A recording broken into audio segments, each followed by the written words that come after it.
Role से। लोकसभा चुनाव में मतदान अब पूरा हो चुका है और अब परिणाम की बारी है। हम बात कर रहे हैं आगरा लोकसभा सीट पर, जहां मतदाताओं ने अपने मताधिकार का प्रयोग कर अपनी सरकार और अपने सांसद का चुनाव करने के लिए वोट डाल दिए और अब जनता का फैसला ईवीएम में है, जिसका पिटारा खुलेगा और पता चलेगा कि जनता ने किसे अपना पूरा आशीर्वाद और प्यार दिया है और कौन आगरा का सरताज बनेगा।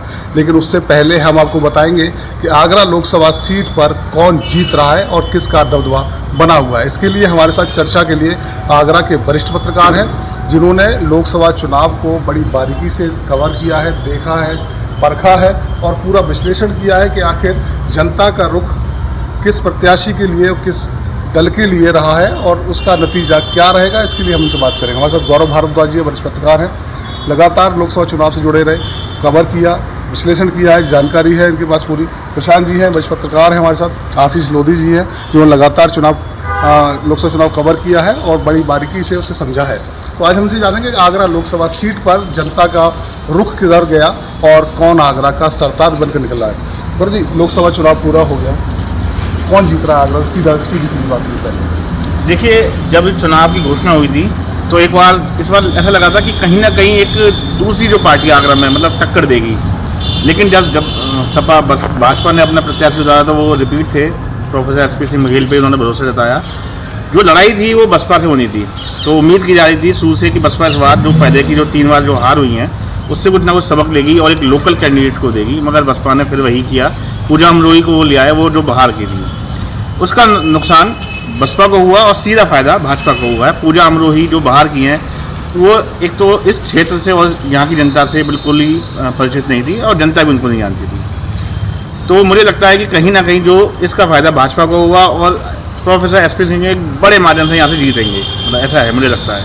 आगे जो हमने आकलन किया, जो हमने 5 विधानसभा में कवरेज की, तो वहाँ पर एक रुझान बसपा की तरफ से ना होता, मतलब भाजपा को मिल रहा था फायदा।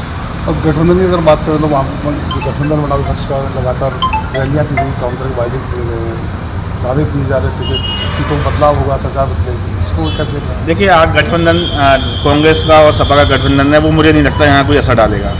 सपा यहाँ पर बेहद कमज़ोर है, उनके जो प्रत्याशी थे वो भी सुरेश करदम है, वो इतने इम्पैक्टफुल नहीं दिख रहे और लोगों के बीच में उनकी पहुँच नहीं थी। तो गठबंधन का यहाँ मुझे कोई फर्क नहीं दिखता, मुझे तीसरे नंबर पर गठबंधन दिखाई दे रहा है। यानी पहले नंबर पर भाजपा जीतती हुई नजर आ रही है। ये जाति के समीकरण है, किस ओर इशारा करते हैं और इस बार का जो मतदान हुआ है, मतदान प्रतिशत जिस तरह से गया, किस ओर उसका रुख रहा है, क्या कुछ निकल गया है? देखिए, अगर मतदान प्रतिशत की बात करें तो पिछली बार से 4 या 5% कम हुआ है। ये एक चिंता की वजह से भाजपा के लिए हो सकती है, मगर इसको अगर हम देखें कि पिछली बार जो एसपी सिंह बघेल थे 2.25 लाख वोट से करीब जीते थे, अगर ये जो परसेंटेज को हम कर भी लेंगे तो भी बघेल साहब मतलब भाजपा करीब 1 से 1.5 लाख की बढ़त मैं मानता हूँ कि वो बढ़त मिलेगी उनको। बात रही जातिगत की, तो आगरा को दलित की राजधानी कहा जाता है और ये बसपा के लिए वोटर थे, मतलब बसपा के लिए अच्छे वोट, बसपा इनके दम पे ही अपनी बात करती है कि हम जीत सकते हैं। लेकिन कहीं ना कहीं भाजपा ने पिछले कुछ सालों में बसपा का जो कोर वोटर है उसको तोड़ने में पूरी मेहनत की और कामयाबी कहीं ना कुछ हद तक पाई है।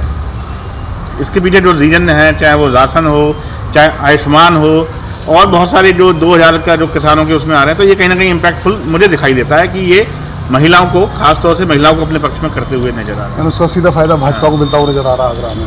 किसान जी, आपसे जानते हैं, आपने बड़े बारीकी से देखा है चुनाव को, पूरा लोकसभा चुनाव कवर किया है, देखा है, जाना है, क्या रुख लग रहा है जनता का, किसे अपना प्यार देते हुए जनता दिखी है, कौन जीत रहा है आगरा से, सरताज कौन बनकर निकल रहा है? देखिए, सरताज तो भाजपा प्रत्याशी ही बनना है। आगरा लोकसभा सीट की बात करें तो पूजा अमरोही जो बसपा की प्रत्याशी थी, भारतीय प्रत्याशी थी, सुरेश करदम भी प्रत्याशी हैं, लेकिन इन दोनों दलों में बसपा और सपा कार्यकर्ता एकजुट नहीं हो पाए। अंतिम समय तक जो मेहनत होनी थी वो नहीं कर पाए। भाजपा ने शुरू से ही मेहनत करी और उसका परिणाम भी अच्छा निकलेगा। और जहाँ तक है कि भाजपा एक अच्छे अंतर से, मैं समझता हूँ कि 2019 से भी अच्छे अंतर से भाजपा विजय होने जा रही है। यानी सीट से जो जीत हुई थी 2019 में भाजपा की आगरा में, उससे बड़ी जीत होने वाली है। उससे बड़ी जीत होने जा रही है, क्योंकि जो प्रत्याशी हैं अन्य दलों के, वो प्रत्याशी जो है इतने बहुत ही, मतलब कहिए कि चाहे कमज़ोर कह लीजिए, चाहे कह लीजिए कि वो उतनी मेहनत नहीं कर पाए, या कह लीजिए अंतिम समय पे उनको उतारा गया पैराशूट के द्वारा। पूजा अमरोही जी ऐसे कि बसपा से हैं, तो इसलिए वो मतलब अपनी उतनी मुकाम कार्यकर्ताओं को संगठित नहीं कर पाई, पार्टी में भारी विद्रोह रहा, इस कारण वोट बैंक कहीं ना कहीं प्रभावित हुआ। बिल्कुल, जो बड़ा सा आपने बात बताई कि जो प्रत्याशी के जो रूप में चेहरा प्रेजेंट किया गया उसका असर आगरा में होगा। अच्छा जी, आपसे जानते हैं, आपने चुनाव को बड़ी करीब से देखा है, पूरे लोकसभा चुनाव कवर किया है, आगरा में क्या लग रहा है, कौन जीत रहा है? आगरा में तो भाजपा प्रत्याशी कहते हैं कि एसपी सिंह बघेल वही जीत रहे हैं, जो अब तक हमने देखा है। अगर हम दूसरे मायने में कहें तो आज आदमी एसपी सिंह बघेल या किसी भी प्रत्याशी को वोट नहीं दे रहा है, वो सिर्फ मोदी जी को वोट दे रहा है। उसको लगता है कि बीजेपी मतलब मोदी, क्योंकि मोदी एक ऐसा चेहरा बना हुआ है कि उनको सिर्फ ये लगता है कि बीजेपी किसी भी प्रत्याशी को वोट दे, वोट उनको मोदी को ही जाना है, तो वो मोदी को ही नाम से वोट मिलता है। अच्छा, दूसरी बात बता दें आपको, जहाँ पे जो दो प्रत्याशी हमारे यहाँ उतरे हैं बसपा से सपा से, ये ऐसे प्रत्याशी थे जिनको बारे में न जनता को पता अभी तक। मैं समझता हूँ जनता नहीं जानती आज भी सपा से कौन प्रत्याशी हैं या बसपा से कौन है। तो कहीं ना कहीं नए प्रत्याशियों को उतार के उन्होंने दोनों पार्टियों ने अपने पैरों पर कुल्हाड़ी खुद मारी है। अगर बसपा लोकल प्रत्याशी को उतारती है यहाँ से तो फाइट अच्छी होगी। जैसा कि आपने कहा कि मोदी लहर और मोदी चेहरा जो बना हुआ है, जब 2014 की जो लहर 19 में जो परिणाम आए तो 24 में वैसे ही नज़ारा देखने को मिलेगा। 24 में इससे बड़ा और ज़्यादा देखने को मिलेगी, क्योंकि मोदी जी के द्वारा कई योजना चलाई गई हैं। सबसे बड़ी योजना जो दलित बोर्ड है और जो अल्पसंख्यक बोर्ड है, उसमें भी सहम मारी की गई है बीजेपी ने। जैसे महिलाओं को 3 तलाक से जो मुक्ति मिली है, तो मुस्लिम महिलाओं का भी रुझान इधर ही है, साथ के साथ उनको राशन फ्री मिल रहा है। क्योंकि जो बसपा का वोट है वो राशन फ्री मिलने से, आयुष्मान कार्ड मिलने से, बहुत सारी योजनाएं उन्होंने गरीबों के लिए दी हैं, तो वो वोट में सहन मारने का काम किया उन योजनाओं ने, और जिसके कारण वो सारा वोट बीजेपी की तरफ डाइवर्ट हुआ। यानी कि जो भारत सरकार ने योजनाएं बनाई उसका असर चुनाव में देखने को मिला है, मतदाता बदला है, अपना मत बदला है।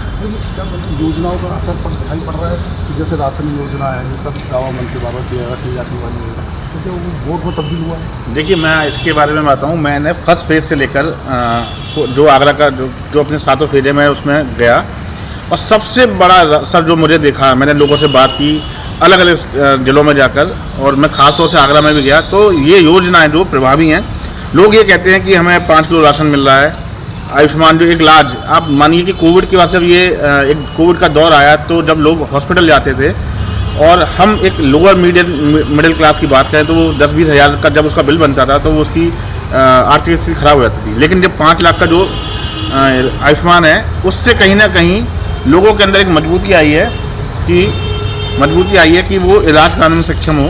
जिसने भी इस योजना का लाभ लिया और वो सीधे सीधे भाजपा से और मोदी से जुड़ गया, तो कहीं ना कहीं ये योजना इतनी प्रभावी है कि ये भाजपा को सीधे सीधे फायदा देती है। जैसे बात करें आगरा लोकसभा सीट की, विधानसभा क्षेत्र के हिसाब से 5 विधानसभा क्षेत्र आगरा लोकसभा सीट में आते हैं, जिसमें 4 आगरा जनपद से हैं और 1 बाहरी सीट, यानी कि एटा जनपद से है जलेसर विधानसभा। तो जलेसर विधानसभा का असर आगरा लोकसभा सीट पर कितना है और किस दल के पक्ष में जाता हुआ है? देखिए, ये 5 जो विधानसभा अपनी लोकसभा में है, उसमें 4 पर भाजपा के विधायक हैं, जलेसर पर भाजपा के विधायक नहीं है, और वो जो एटा में उसका हिस्सा रखता है, तो वो कहीं ना कहीं वो सपा को फायदा देते हुए दिख रहा है।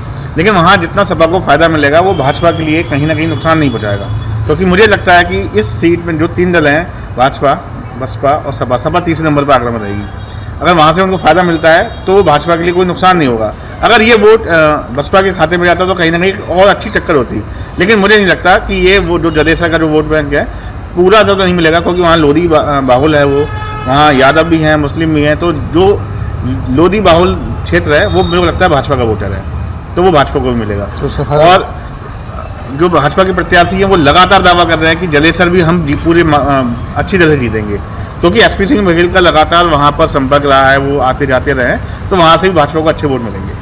तो जैसा कि गौरव बता रहे हैं, जलेसर विधानसभा से भाजपा को भी फायदा मिलेगा। एसपी सिंह बघेल भाजपा प्रत्याशी हैं, लेकिन जलेसर लोकसभा जो हुआ करती थी, जो आज विधानसभा के रूप में आगरा लोकसभा क्षेत्र का हिस्सा है, उस समय पूर्व में एसपी सिंह बघेल ही जलेसर से एमपी भी रहे, उसका फायदा ही मिलेगा। इसका भी फायदा मिलेगा, आगरा से भी फायदा मिलेगा, जलेसर से भी फायदा मिलेगा। आगरा से फ़ायदा इसलिए मिलेगा कि आगरा की जो विधानसभा सीट है उसमें सारे सिटिंग एमएलए भाजपा के हैं। उत्तर विधानसभा की बात करें तो वैश्य बाहुल क्षेत्र है। दक्षिण विधानसभा की बात करें तो प्रदेश सरकार के मंत्री योगेंद्र उपाध्याय जी हैं, वहाँ ब्राह्मण और मुस्लिम वोट है। मुस्लिम वोट भी कहीं ना कहीं भाजपा की तरफ कन्वर्ट हुआ है। एतमादपुर विधानसभा की बात करें तो यहाँ पे 82 लगती है ठाकुरों की, उनको हम बैसी कहते हैं यहाँ पे आगरा में, तो उसका भी पहले ठाकुर नाराज़ थे, लेकिन इलेक्शन आते आते वो भी वोट कहीं ना कहीं भाजपा में तब्दील हो गया। यानी भाजपा से जो रूठे हुए थे, चुनाव आते आते, मतदान आते आते, अपने रूठों को उन्होंने मना लिया है। उन्होंने रूठों को मना लिया, साथ ही आपका एक वोट मोदी जी को भी जाएगा, केवल प्रत्याशी को नहीं जाएगा। इस लाइन ने भी बड़ा मतलब इफेक्ट डाला। लोग मोदी चूँकि लोकप्रिय नेता हैं, लगातार रैली में उन्होंने ये बोला, लेकिन जब आगरा से उन्होंने ये बोला कि आपका वोट मोदी जी को जाएगा, तो एक समीकरण फिर बदले। जो ठाकुर नाराज़ थे, योगी जी आए और भी मंत्री आए, राजनाथ सिंह, तो कहीं ना कहीं से ये vote bank Thakur vote bank फिर बदला, तब्दील हुआ और भाजपा की तरफ गया। ये बड़ी बात आप कर रहे हैं, जो मंत्री मोदी ने भाषण दिया था, ये वोट उसको भी प्रत्याशी के लिए साथ साथ मुझे भी मिलेगा, इसका असर दिखाई दिया। आशीष, आपने भी देखा गठबंधन को कैसे आप देख रहे हैं, क्या असर दिख रहा है? अखिलेश यादव, राहुल गांधी दोनों ने रोड शो किया, आगरा में बड़ा दावा किया, आगरा को लेकर कई बार वो कौन तरह की बातें कह चुके हैं, रैलियों में हमने देखा है। क्या देखते हैं, कोई असर दिखेगा? मुझे नहीं लगता कि आगरा लोकसभा के गठबंधन में कोई भी असर दिखेगा, क्योंकि जब इन्होंने रैली की थी अपने यहाँ पर, तो रैली में भीड़ बहुत थी, क्योंकि राहुल गांधी को लोगों ने देखा नहीं है, तो उनको देखने के लिए पब्लिक आई थी, जाम लगा था यहाँ पर। तब उस समय लग रहा था कि हाँ साहब इफेक्ट कहीं देखने को मिलेगा, लेकिन उनके जाने के बाद पब्लिक फिर उनको भूल गई। उनको फिर वही चेहरा याद आया, एक Modi, ration, Ayushman card, free cylinder मिलना, ठीक है ना, बहुत सारी योजनाएं जो उनको दी गई हैं, वो सारी योजनाएं उनको जनता को याद आई। और अगर हम बात करें तो आज भारतीय जनता पार्टी को सबसे ज़्यादा छात्राओं ने समर्थन दिया है, महिलाओं ने समर्थन दिया है। आदमी कहीं कहीं भटकता हुआ दिखा, लेकिन महिलाओं की पहली पसंद आज मोदी है। नई जो लड़कियां हैं, कॉलेज की छात्रा, उनकी पहली पसंद मोदी है। तो आगरा से कौन जीत रहा है? आगरा से हमें उम्मीद है कि भारतीय जनता पार्टी के प्रत्याशी एस सिंह बघेल बड़ी जीत यानी जो भाजपा का दबदबा आगरा पर बना हुआ है वो कायम रहेगा, बिल्कुल कायम है। पर जी क्या लग रहा है? बिल्कुल एक तरफा एक तरफ हाँ, मतलब ऐसे मुझे लगता नहीं है कि बहुत अच्छी फाइट हो। पहले मैं सोच रहा था कि बसपा से एक अच्छा अगर उम्मीदवार आता और वो लोकल का होता तो एक अच्छी फाइट होती, नेक टू नेक होती। इस बार वोटिंग परसेंट कम था, अगर अच्छा प्रत्याशी बसपा उतारती तो शायद कहीं ना कहीं भाजपा की जो परेशानी बढ़ सकती थी। लेकिन अब मुझे नहीं लगता। जीत हार का अंतर, पिछली बार अगर 5-2 लाख से जीती तो शायद 1.5 लाख हो सकता है, लेकिन जीत भाजपा की दिख रही है। मतलब एक तरफा चल रहा है भाजपा का, तो मतलब कायम रहेगा। हाँ। आपको क्या लगता है, किसका दबदबा कायम रहेगा आगरा? भाजपा का ही दबदबा कायम रहेगा। मोदी जी के चेहरे पे वोट पड़ा हुआ है, ठीक है, तो कहीं ना कहीं भाजपा एक अच्छे अंतर से, बड़े अंतर से जीत सकती है। अजीज, आपकी भी राय क्या है? मेरी राय तो यही है कि भाजपा ही जीत रही है, अभी तक भाजपा ही जीत रही है और आगे भी उम्मीद। जो आगरा सीट पर आगरा सीट पे है, क्योंकि मोदी चेहरा जो चल रहा है इस समय, उसके आगे सब दिल दिखाई दे रहा है। तो देखिए, हमारे साथ आगरा के वरिष्ठ पत्रकार हैं जिन्होंने लोकसभा चुनाव को बड़ी बारीकी से कवर किया है, उसका पूरा विश्लेषण किया है कि आखिर आगरा की जनता ने किसे अपना पूरा प्यार और आशीर्वाद दिया है, किस दल को, किस प्रत्याशी को आगरा जिता रहे। तो तीनों ही जो वरिष्ठ पत्रकार हैं उनकी एक ही राय निकल कर आई है कि आगरा में जो दबदबा भाजपा का पहले से कायम है, वो इस बार 2024 के लोकसभा चुनाव में भी बना रहेगा और ये लगातार चौथी बार होगा। अगर परिणाम भाजपा के पक्ष में आते हैं तो भाजपा सांसद लगातार चौथी बार आगरा लोकसभा सीट पर काबिज होंगे। और यही जो समीकरण है, जो जाति समीकरण है, जो रैलियों दावा किया गया, जो प्रदेश नेतृत्व है, केंद्रीय नेतृत्व है भाजपा का, उसने लगातार चुनाव को संभाल के रखा है और चुनावी रैलियों के जरिए अपने